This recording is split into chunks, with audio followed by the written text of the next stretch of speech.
¿Qué tal, amigos? Qué alegría podernos encontrar del 10 al 12 de julio, viernes a domingo, en la Casa de Encuentros Monte María, para una experiencia única para personas solas y solos. Un encuentro que hemos llamado la alegría de vivir, porque reconocemos que la soledad no está en el proyecto de Dios y sin embargo es uno de los grandes signos de los tiempos. La soledad apenas matizada o acompañada por las tecnologías, por una mascota, pero tenemos la añoranza, el deseo, la nostalgia, la vocación de compartir la vida con otras personas. Por eso hablaremos de los miedos para amar, los miedos para entregarnos. Hablaremos de cómo construir amistades en Dios. Hablaremos de cómo sanar heridas rotas con personas que han sido significativas en nuestra vida. Tendremos talleres, dinámicas, lúdicas para compartir una nueva manera de mirar la vida. Cómo plantear este desafío de las relaciones virtuales que han desplazado las relaciones personales. Cómo reconocer que vivimos esa soledad acompañada y cómo necesitamos de alguna manera reorientar y reconstruir un nuevo proyecto de vida. Un retiro que no te puedes perder, la alegría de la vida, 10 al 12 de julio. Puedes escribirnos vía WhatsApp a los teléfonos que aparecen en pantalla y será un gusto poder compartir contigo este retiro espiritual, la alegría de vivir para solos y solas. Te esperamos.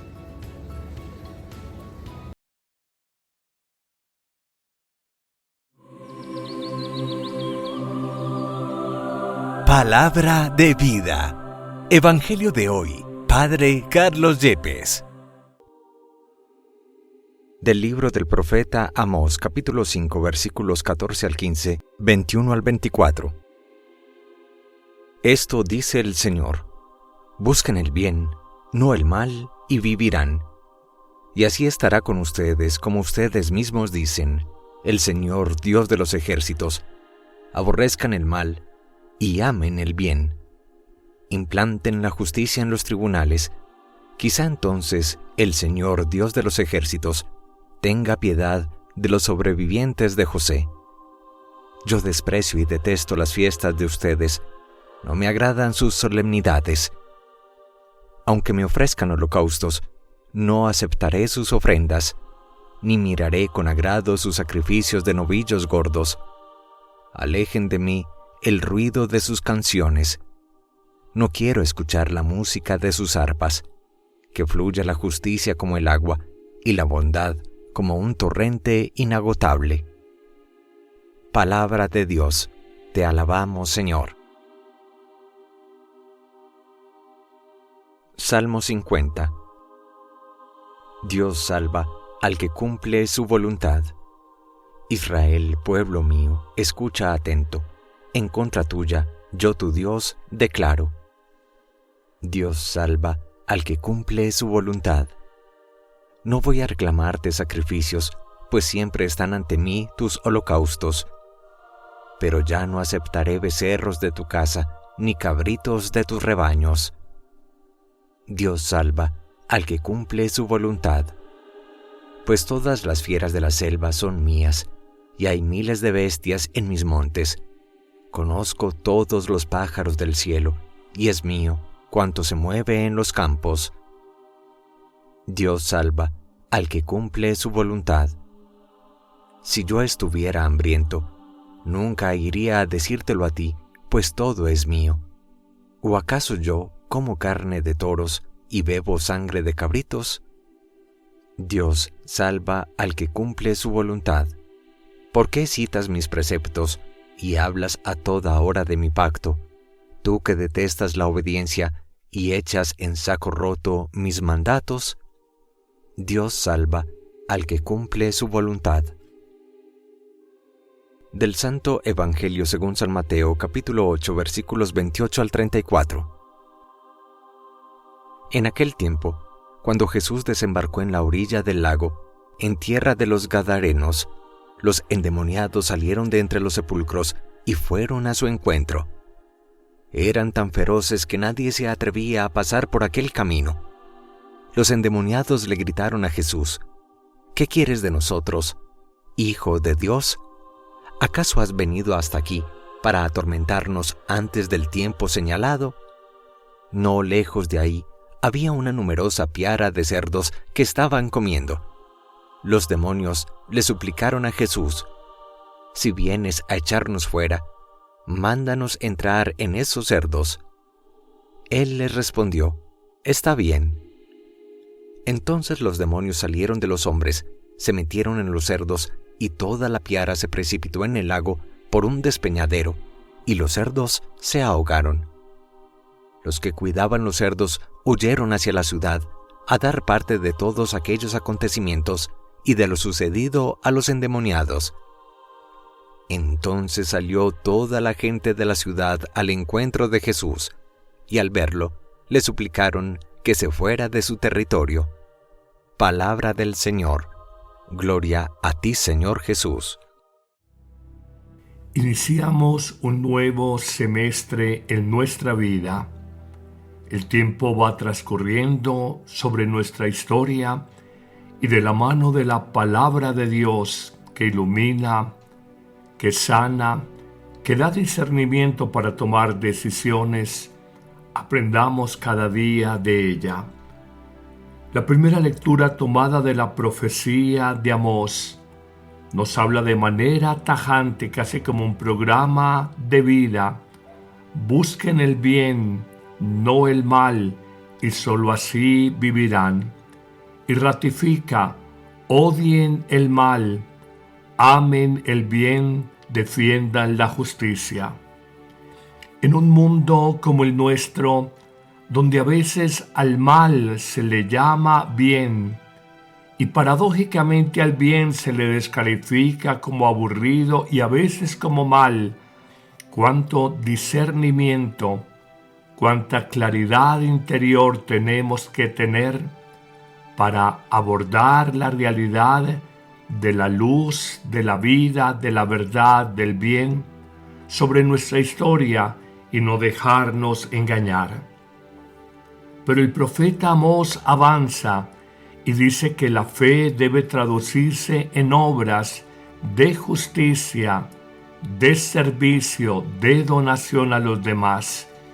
Y de paso hace una crítica al culto religioso vacío, a una liturgia y una celebración desprovista del amor a Dios, del amor a los demás, simplemente por ofrendar sacrificios de animales, holocaustos exteriores, pero donde realmente no hay una espiritualidad del amor y del servicio por los demás.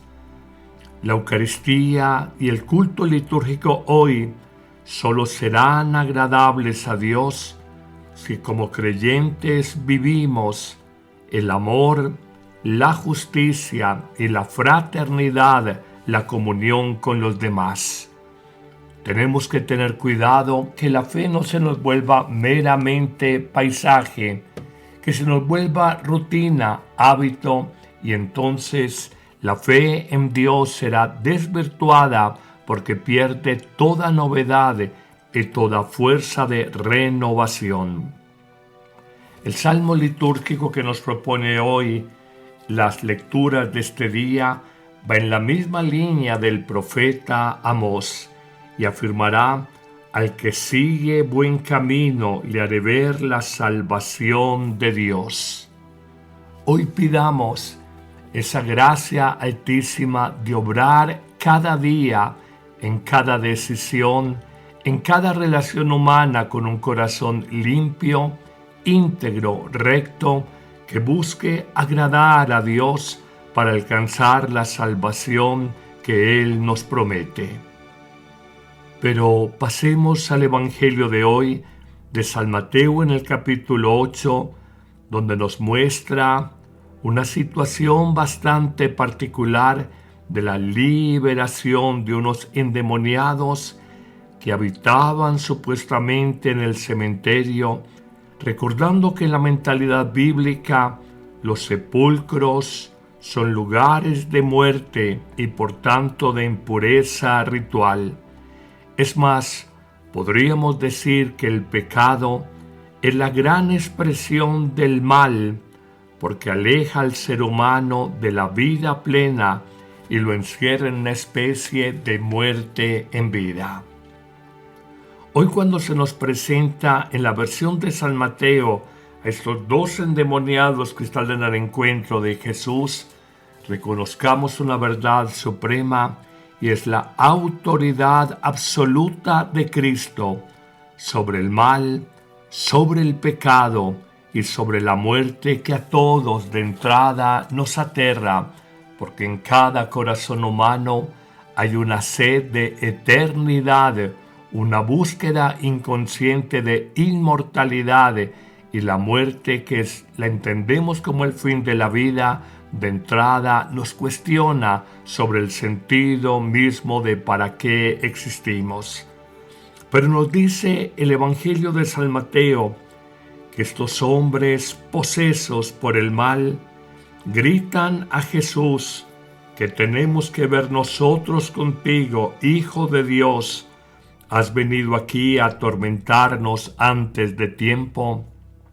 Y llama poderosamente la atención que no son los hombres piadosos, justos, probos, íntegros, como decían ser los fariseos, los escribas, los sumos sacerdotes y en general las autoridades religiosas del viejo Israel. No son ellos los que reconocen la divinidad de Jesús, el señorío de Jesús, el poder de Jesús, sino que esta nominación, que se vuelve una verdadera confesión de fe, la hacen hombres poseídos por el mal. Qué paradójico, qué irónico, qué contradictorio que sea precisamente hombres tomados o, repito, posesos por el mal, los que reconocen a Jesús como el Hijo de Dios. Pero tal vez, dicen los escrituristas, que hay una intención de posesión o sometimiento del nombre de Jesús, de alguna forma, porque en la mentalidad de la Biblia se tenía la idea de que nominar a alguien era poseer de alguna forma su vida. Pero también en esta expresión hay un anuncio anticipado de la derrota final del mal en esta tierra.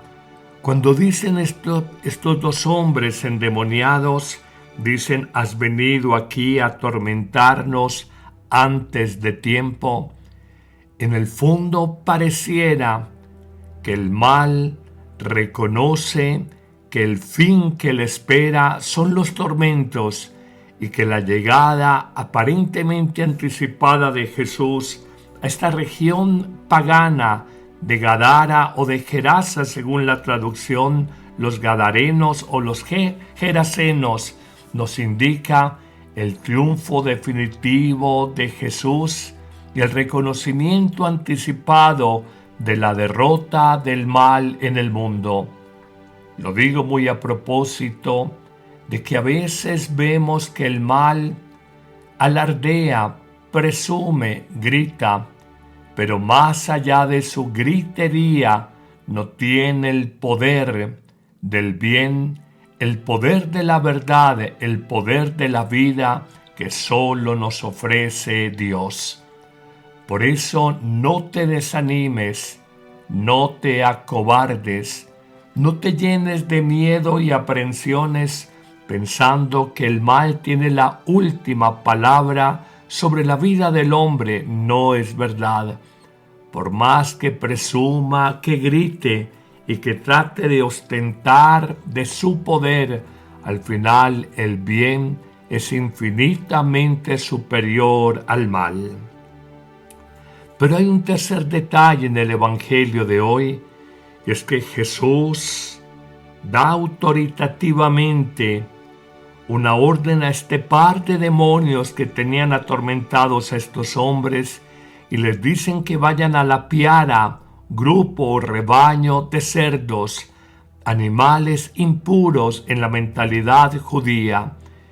Y nos dice que los espíritus malignos salieron de los hombres, se metieron a la piara o rebaño de cerdos y enloquecidos, se abalanzaron acantilado abajo del mar y murieron ahogados.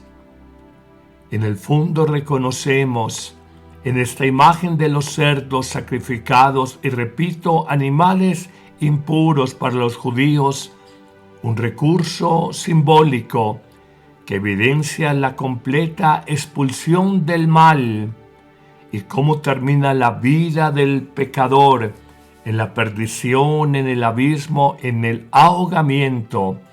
Y esto nos pone a pensar a propósito de aquellos que creen que son muy listos, muy inteligentones y le han apostado su vida a obrar de manera incorrecta, a corromperse por el dinero, por los falsos ídolos del mundo. Y al final este pasaje evangélico nos habla de que los malos terminarán en el abismo y en sus vidas ahogadas. Concluirá el evangelio diciendo que los porquerizos, aquellos que cuidaban los puercos, los marranos, huyeron aterrados al pueblo. No reconocieron a Jesús, pues en definitiva estaba en tierra pagana. Y la gente del pueblo le pidió a Jesús que se marchara de su país. En el fondo, priorizan el lucro económico, tener el rebaño, la piara, el grupo de cerditos, por encima del poder de Dios. Y esto nos muestra la mirada que tiene el hombre del mundo. Primero sus intereses, primero lo material, tan distinta de la mirada del creyente, que pone su horizonte existencial sobre todo en Dios. Señor, el mal siempre ha existido y existirá, pero el bien es infinitamente más poderoso y más grande.